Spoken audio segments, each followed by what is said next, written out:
Laurence Frank Wilmot, born April 27th, 1907, in Clanwilliam, Manitoba.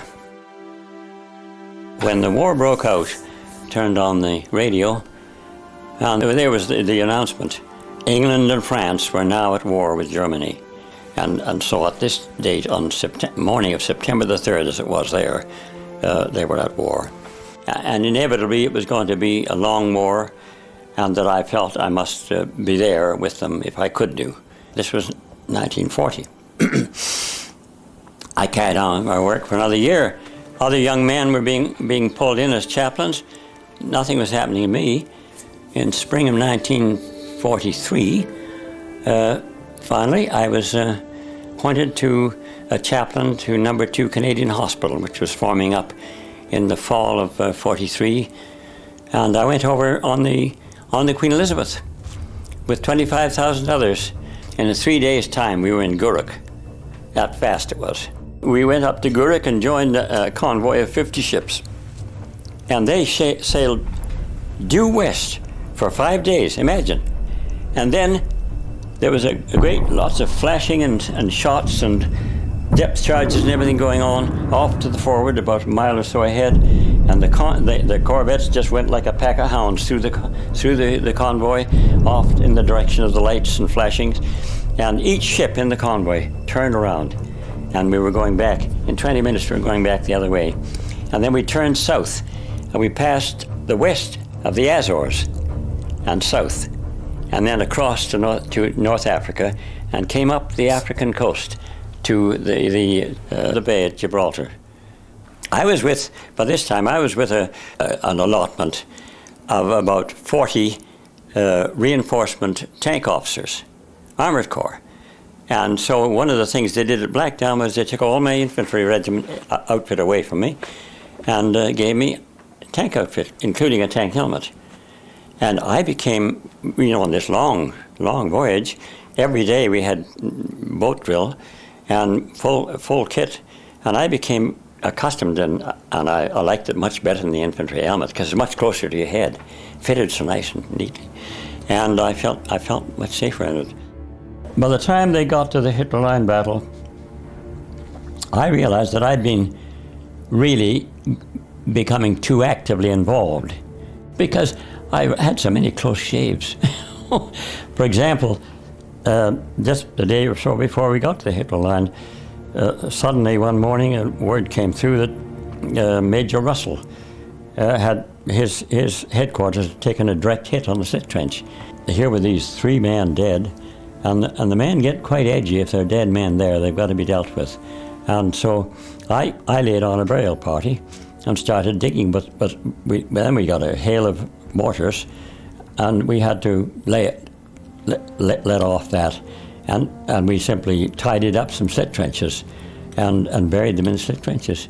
And actually, my digging party and I had to climb into a slit trench on 1 or 2 occasions while we were getting them ready to avoid being hit by mortars.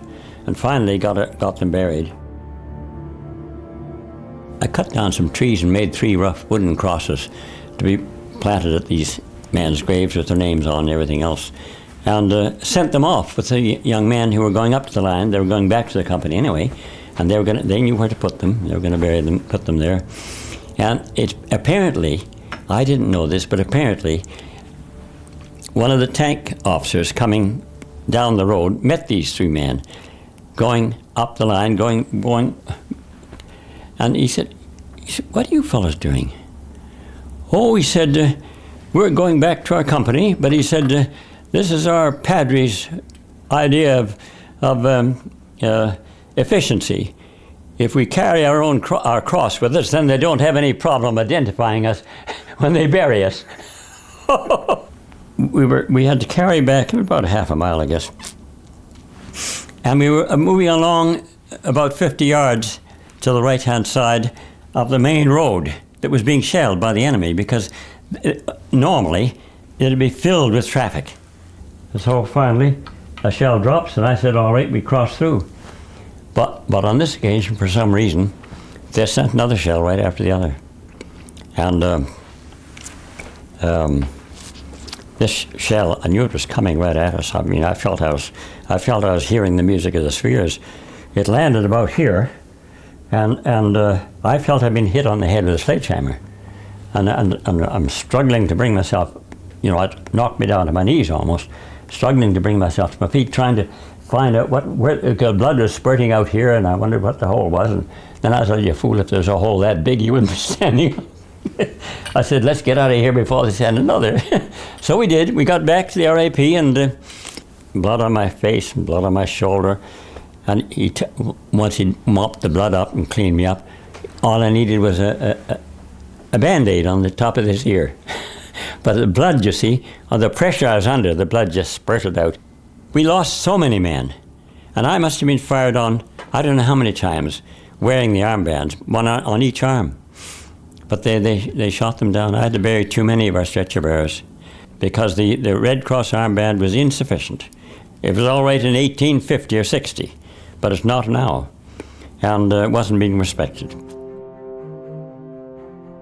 The trouble was, the enemy pulled back to the main Gothic line defences on the 29th of August, and then on the 30th of August, there was dead silence, nothing going on.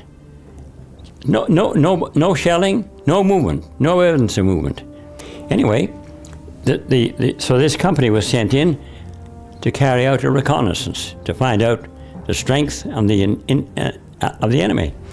And his report clearly indicated they're there in strength and ready to battle. Well, the colonel was having nothing to do with it. So I went back, found my way back to the RAP, and by the time I got back, I knew what I must do. And I told the corporal, I said, I'm going in with them. Around 4:30 or 5, we were awakened and got up and started our way up to this great anti-tank ditch, about halfway across the river valley. Well, then the two companies lined up in the ditch. Then the machine guns opened up from both flanks, and mortars and shells. And all hell broke loose. And there were cries from every element of the front. Cries for help, for the padre, for the stretcher bearers, and help. And just a dreadful situation, impossible situation. And I felt futile, totally futile. Here am I, one person. What can I do? So I turned and I said, are we all here? Stretcher bearers and the carrying party shouted as one man, we're here, ready to go. I said, all right. We'll go single file, make a smaller target. Let's go. On we went, came to the thing, and there was desolation, men lying in every direction. And some dead, some wounded, and some in agony of pain. And the stretcher bearers went to work, and I went to work myself, and I guess it was after 1:30 by the time we got them all out. And it was absolutely an incredible day. I never dreamed we'd live through it. You know, I really couldn't believe myself when it was through. And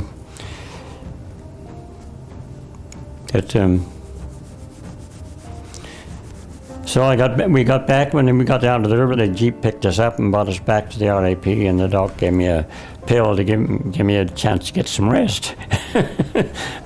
I couldn't get to sleep. I just lay there thinking of the whole thing, because it was absolutely a terrific day. It had a terrific effect on me. I felt I was through with the whole thing. I know so many, these men, wonderful fellows, and to see them wasted, that's the thing. After this, both CO and the brigadier met with me and individually and talked to me and said, now, would you please stay at the regimental aid post, because if anything happened to you, there's nobody to take your place, and it would take us weeks to get somebody else in. So please, so I agreed that I would stay there. Well, then the CO called me up to have laid on a grave burial party. So I came up with and he laid on a team of men, and I went back to. I got a ride with the quartermaster. He was up picking up equipment, because he had to rescue equipment from the battlefield. We got, I would say, about 300 yards from the place, and a shell struck a building behind us. Well, either it was a part of the shrapnel or a spent shell that hadn't hit the building, came sizzling past us, and went making a fluttering noise, went past my ear, my right ear, and left me a ringing in my ear. My face was hot from it, and past the back of the neck of the driver of the Jeep, and his left ear was ringing. It passed that close, right between us, 45 miles an hour. You know, if you planned that with a computer even, it'd be difficult. It would have taken, if it had hit either one of us, we'd have lost our heads. Just taking your head off. I felt destroyed after the Gothic line. That Fogley River situation. It seemed so futile, totally futile. And I had no stomach for the war at all. I was ready to quit, but I wouldn't quit, and I wouldn't ask to be relieved.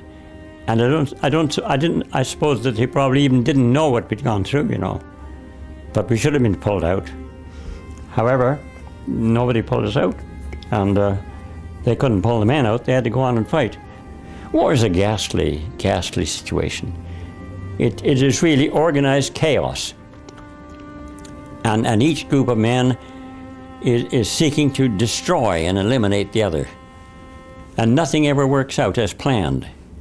And the whole situation is chaos.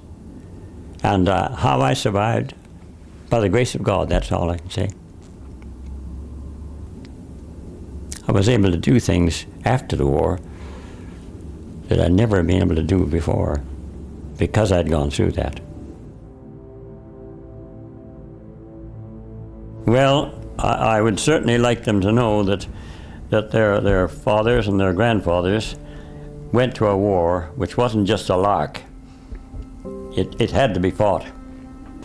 It's been a different world ever since, and we owe it to those men and women who died in that war to make it possible for what we have today.